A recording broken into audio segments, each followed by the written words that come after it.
Hi friends, நம்ம இன்னைக்கு எங்கள் வீட்டில் வந்து நாங்கள் சங்குப்பூ செடி தான் நட போகிறோம். சீட்லேருந்து நட போகிறோம். அது எப்படி நடணும் அந்த மாதிரி தான் பார்க்க போகிறோம். இதுதான் சங்குப்பூ. இது வந்து அடுக்கு சங்குப்பூ இல்லாமல் நமக்கு நிறைய இடத்துல கிடைக்கக்கூடியது சிங்கிள் லேயர் சங்குப்பூ தான் கிடைக்கும்.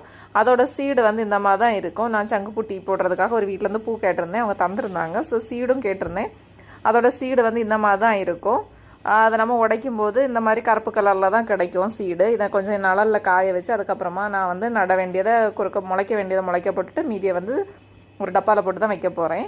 இப்போ ஆல்ரெடி நான் வந்து நம்ம மண்கலவை ரெடி பண்ணது தான். இதில் ஒரு செடி கீரை நட்டு கீரையை பறிச்ச பாட் தான் இருக்குது. ஸோ அதில் வந்து இதை முளைக்க போட போகிறேன். இது கொடியாக படுறதுனால நம்ம வந்து வெளியே எங்கேயாவது தான் வைக்கணும். ஃபஸ்ட்டு வந்து இங்கே மாடி தோட்டத்தில் முளைக்க வச்சுட்டு அதுக்கப்புறமா நம்ம கார்டனில் நடலான்னு தான் எடுத்து வச்சுருக்கேன். நம்ம செடி நடும்போது நல்லா மழை பெய்துட்டுருக்கு. ஸோ செடி கண்டிப்பாக முளைச்சி வந்துடும். சீடெல்லாம் இதில் முளைக்க போட போகிறேன். Thank you friends. என்னோட இந்த வீடியோ உங்களுக்கு பிடிச்சா லைக் பண்ணுங்கள், ஷேர் பண்ணுங்கள், மறக்காமல் நம்ம